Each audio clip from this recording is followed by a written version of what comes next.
Good evening everyone. आज है 29 of November और वेंसडे। माफ कीजिए, एक्सक्यूज मी। वेंसडे और मैं रिकॉर्ड कर रहा हूँ मिड वीक एनालिसिस मेरे बॉम्बे के ऑफिस से। ऑफिस नहीं है, एक्चुअली घर है। घर पे ही हमने एक ऑफिस बना रखा है। तो बॉम्बे जब आता हूँ तो यहीं पर बैठता हूँ, यहीं पर मार्केट भी देखता हूँ, यहीं पर मीटिंग्स भी कर लेता हूँ। और बॉम्बे के अंदर में अंधेरी में एक ऑफिस भी है, कभी कभी वहां भी चला जाता हूँ। दोस्तों कैसे हैं आप लोग? सब कोई मस्त है? दोस्तों अगर आप मेरे साथ जुड़े हुए हैं और मेरे एनालिसिस को ध्यान दे रहे हैं, ये बहुत जरूरी है ध्यान देना। पता नहीं कितने लोग ध्यान दे रहे होंगे। तब आपको पता होगा कि शेयर बाजार के अंदर में मोमेंटम, जैसे अचानक से जो चलना चालू होता है मार्केट या गिरना चालू होता है, जब आप मोमेंटम इन्वेस्टिंग करते हैं तो सबसे इंपॉर्टेंट होता है अपने व्यू को चेंज करना फटाफट। तो मार्केट के अंदर में और व्यू कब चेंज होता है? जब कुछ ऐसे फैक्टर्स रिएक्ट करते हैं जिसके कारण ओवरऑल मार्केट के अंदर में व्यू चेंज होता है। बरोबर है? डॉलर एक सबसे बड़ा एसेट है हम सबके लिए, और जो डॉलर को ट्रैक करेगा वो मोटा मोटी मार्केट का पल्स को पकड़ के रखेगा। बराबर है? तो डॉलर जो कि ऊपर गया था तो हमारा व्यू बन रहा था कि मार्केट थोड़ा डाइसी लग रहा है। और जैसे डॉलर ने वापस अपने ट्रेंड नीचे की तरफ किया, और डॉलर ने ट्रेंड क्यों नीचे किया? क्योंकि यूएस के यील्ड कर्व भी नीचे की तरफ आ गए। तो सीधी सी बात है कि अगर डॉलर नीचे जाएगा तो इमर्जिंग मार्केट्स पर्टिकुलरली इंडिया जो है वो तेज होगा होगा। बराबर है? ये एकदम सिंपल कॉन्सेप्ट, अपने इतने हफ्तों से अपने एक साथ जुड़े हुए हैं तो ये कॉन्सेप्ट तो आपको 100% क्लियर हो गया। तो निफ्टी के अंदर में हम लोग तेजी खेल रहे हैं, करेक्ट। पर्टिकुलरली अपने बाकी जो स्मॉल कैप मिड कैप में अपने देख रहे थे कि कैसे तेजी हो रही है। क्यों? क्योंकि डॉलर नीचे की तरफ था, पर्टिकुलरली 103.50 के नीचे जब डॉलर इंडेक्स है तो हमारे लिए पॉजिटिव व्यू था। और देखिए आज क्या हुआ मार्केट में, 20,000 निफ्टी फाइनली पहुंच गया। अब अपने को देखना है यहाँ से क्या, 20,000 के बाद क्या हम 21,000 22,000 की जर्नी देखेंगे तुरंत, या हो सकता है कि मार्केट यहाँ पर करेक्ट हो। बिकॉज लास्ट टाइम जब इस लेवल पे मार्केट आया था तो एक टाइम बेस्ड करेक्शन की रिक्वायरमेंट थी, जो कि मार्केट में आया। 800-900 पॉइंट का करेक्शन आया। क्या अब की बार वापस से ये ब्रेक करेगा या करेक्शन आएगा? ये एनालिसिस करते हैं, चर्चा करते हैं।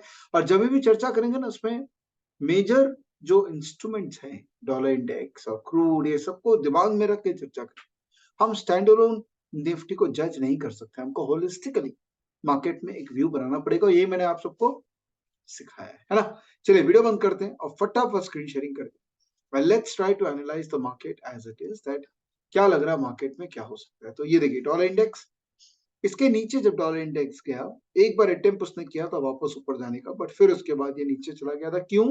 क्योंकि मार्केट के अंदर में जो बड़े वेरिएबल्स हैं, जो मैक्रो वेरिएबल्स है, पर्टिकुलरली यूएस का जो इंटरेस्ट रेट है वो नीचे की तरफ चला गया था। और जब भी यूएस का इंटरेस्ट रेट नीचे की तरफ जाता है, ऑब्वियसली स्वाभाविक सी बात है कि डॉलर जो है वो नीचे जाएगा। तो डॉलर का ट्रेंड नीचे की तरफ, डॉलर नीचे गया तो इमर्जिंग मार्केट जो इंडेक्स है वो फटाफट ऊपर गया। जो यूएस के इक्विटीज है वो फटाफट ऊपर गए, ब्ला ब्ला ब्ला, ये सब आपको पता है। और निफ्टी जो है जिसने यहाँ पर 200 डे एक्सपोनेंशियल मूविंग एवरेज पे एक सपोर्ट लिया था, वापस से अपने ऑल टाइम हाई के ऊपर जाने की तैयारी कर रहा है। आज का मूवमेंट था, बड़ा जबरदस्त मूवमेंट था। वीकली चार्ट में अगर देखें तो ये यहां पर वापस से आ गया है। तो 20,200 ये एक लेवल है जिसके ऊपर वीकली बेसिस पे मार्केट क्लोज करेगा तो हम बहुत बड़ा मूवमेंट मार्केट में एक्सपेक्ट कर सकते हैं।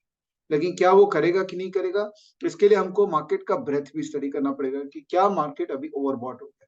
तो देखिए 50 डे मूविंग एवरेज के ऊपर 90% स्टॉक चले गए हैं, ये थोड़ा सा ओवरबॉट में आ रहा है। 88% आ गए 20 के ऊपर, 76 88। तो मैंने क्या कहा था लास्ट टाइम कि 90% के ऊपर अगर सारे ये इंडिकेटर्स चले जाएं, इसका मतलब मार्केट ओवरबॉट हो गया है।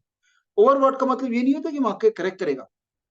ओवरबॉट का मतलब ये होता है कि हो सकता है मार्केट को थोड़ा समय यहां बिताना पड़े before market get into the next major level. और ब्रॉडर डेप्थ देखेंगे मार्केट का, ब्रॉडर ब्रेथ, तो वो अभी भी ओवरबॉट जोन में नहीं है। इसका मतलब there is still scope of market to go up. एक बार एफआईज का डेटा देख लें, उसको स्टडी करने की। एफआईज जो है उन्होंने किस तरह का पोजीशन मार्केट में बनाया है, तो अगर डेरिवेटिव का पोजीशन देखें एफआईज का, तो इतने दिन से लोग लाली में थे। देखिए कांस्टेंट शॉर्ट पोजीशन था, एंड ऑब्वियसली जब बहुत अति कर देता है शॉर्ट पोजीशन तभी भी मार्केट रिएक्ट करता है। तो अभी इन्होंने एफआईज ने अपना शॉर्ट पोजीशन को थोड़ा कम किया है, जो कि बहुत अच्छी बात है। और अगर मैं ऑप्शंस का पोजीशंस एफआईज का देखूं, अगर उसको एनालाइज करें, तो कॉल ऑप्शन के अंदर में एफआईज का 2,63,000 का पोजीशन है। जब भी एफआईज के पोजीशन की बात करते हैं ना, मान के रखिए कि ये बेचा हुआ पोजीशन है, कि 263 का पोजीशन है, और पुट के अंदर में एफआईज का पोजीशन है कितना है, 3 लाख का। इसका मतलब पुट में ज्यादा बेचा हुआ है, इसका मतलब ऑप्शंस के हिसाब से एफआईज तेजी में है। और क्योंकि फ्यूचर्स में उन्होंने ओआई कम किया है, तो थोड़ा उनका मूड तेजी की तरफ जा रहा है। अब एफआईज का अगर कैश मार्केट की एक्टिविटीज को भी थोड़ा ट्रैक कर लेते हैं, तो कैश मार्केट में पिछले कुछ दिनों से ये लोग क्या कर रहे हैं, एक बार इसको स्टडी कर लेते हैं। तो प्रोविजनल डेटा को एक बार देख लेते हैं, फिर एक्चुअल डेटा देख लेते हैं कि कैश मार्केट में सेलिंग की इंटेंसिटी कम हो गई और बाइंग की तरफ आ गई। क्यों? क्योंकि यूएस का इंटरेस्ट रेट भी कम हो गया है ना। अब आप रिलेट कर पा रहे हैं। सेबी का अगर डेटा देंगे, देखिए ये प्रोविजनल होता है जो एक्सचेंज रिलीज करती है end of the day, which is provisional, but actual में जो एफआई का डेटा होता है ना, वो ये होता है जो कि एक दिन डिले आता है। तो यहाँ पर देखिए एफआईज में काफी अच्छी पॉजिटिविटी है। तो मोटा मोटी इंडियन मार्केट के अंदर में एक तेजी का माहौल है, और इस बार मेरे को लग रहा है ये तेजी का माहौल में स्ट्रेंथ दिख रही है, और स्ट्रेंथ रहेगी ना तो हम लोग लंबा जा सकते हैं। तो बहुत हाई चांस है कि इस बार मार्केट जो है वो अपना हाई को तोड़ेगा। ठीक है, अब इसमें आप कैसे काम करें? देखिए 3 तरीके का काम करें। या तो आप 2 दिन से 20 दिन की अवधि के लिए काम करें, या 20 से 60 दिन की अवधि के लिए काम करें, या 60 से बियॉन्ड दिन के लिए अवधि काम करें। मैंने एक तरीका आपको सिखाया था, वो था इन्वेस्टमेंट थीम्स। और इस इन्वेस्टमेंट थीम्स के आधार पे उन स्टॉक्स में इन्वेस्टमेंट करिए जहां पर मोमेंटम भी है और थीम भी कन्विंसिंग है। याद है? याद है मेरे यूट्यूब वीडियोस जहां पर मैंने कॉन्सेप्ट सिखाया था? अब आपको याद होगा कि मैंने आपको 2-3 स्टॉक बताए थे, राइट? इन्वेस्टमेंट थीम जो मैंने रिकॉर्ड किया था, याद है म्यूचुअल फंड ग्रुप में जब जियो का वीडियो मैंने बनाया था? तो अब देखिए सीडीएसएल कितना जबरदस्त मूवमेंट दिया आज। 1100 का सीडीएसएल 1900 हो गया। बहुत ही सिंपल लॉजिक है। बीएससी, और यहां से देखिए क्या मूवमेंट दिया आज। 600 रुपए का बीएससी जो है वो 2500 रुपए का हो। बाकी आप और भी देखोगे ना, ये थीम्स के अंदर में जो स्टॉक है, शुगर थीम में आप देखिए ये जो स्टॉक्स है क्या जबरदस्त इनके अंदर में मूवमेंट आ रहा है। तो मेरी एक बहुत ही सामान्य सी राय है आप लोगों को कि कोई भी एक तरीका पकड़िए, कोई भी एक तरीका, चाहे आप थीम्स पकड़ना चाहते हैं, चाहे आप सेक्टर रोटेशन पकड़ना चाहते हैं, चाहे आप ट्रेंडिंग स्टॉक पकड़ना चाहते हैं, देखिए कोई भी एक तरीका पकड़िए और उस तरीके को अडॉप्ट कर लीजिए, और केवल उसी तरीके से स्टॉक्स को आइडेंटिफाई करके उसके अंदर में राइड कीजिए। अगर कोई फंडामेंटल फॉलो करता है तो ऑब्वियसली फंडामेंटल डेटा को देखिए। अगर कोई टेक्निकल फॉलो करता है तो टेक्निकल, कुछ भी फॉलो करते हैं ना तो वो करिए, बिकॉज मार्केट बहुत बड़ा अपॉर्चुनिटी दे रहा है। अगर आप निफ्टी और बैंक निफ्टी और इन सब को देखेंगे ना, तो ग्राफ वाइज देखिए कितना प्यारा एक एक्शन है मार्केट के अंदर में। इस एक्शन को हमको यूज करना है। ये जो मूवमेंट हमको मिल रहा है ना, ये शायद लाइफ में बाद में कभी नहीं मिलेगा। तो ट्राई करिए स्टॉक स्पेसिफिक एक्शंस में काम करने का, चाहे सेक्टर रोटेशन से करें, चाहे ट्रेंडिंग स्टॉक से करें, कुछ भी एक तरीका, चाहे कॉम्बिनेशन स्कैन, कुछ भी एक तरीका पकड़िए और उस तरीके से स्टॉक्स में इन्वेस्टमेंट करिए या मोमेंटम ट्रेडिंग करिए।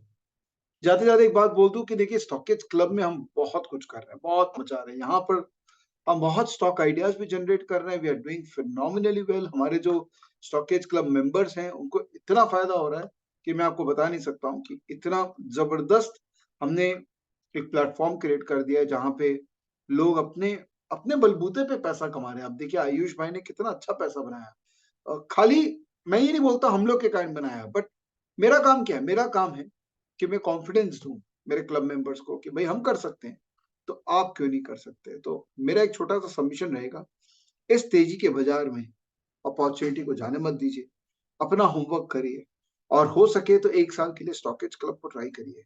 मैं कॉन्फिडेंट हूं कि आप मोर देन मनी अपने आप को रिडिस्कवर कर पाएंगे, अपने आप को जीत लेंगे। ऑलराइट, थैंक यू दोस्तों, अपना ध्यान रखिएगा और best of luck for your market ahead and अपना और अपने परिवार का ध्यान रखिएगा। बाय बाय, टेक केयर, मिलते हैं बहुत जल्द, बाय।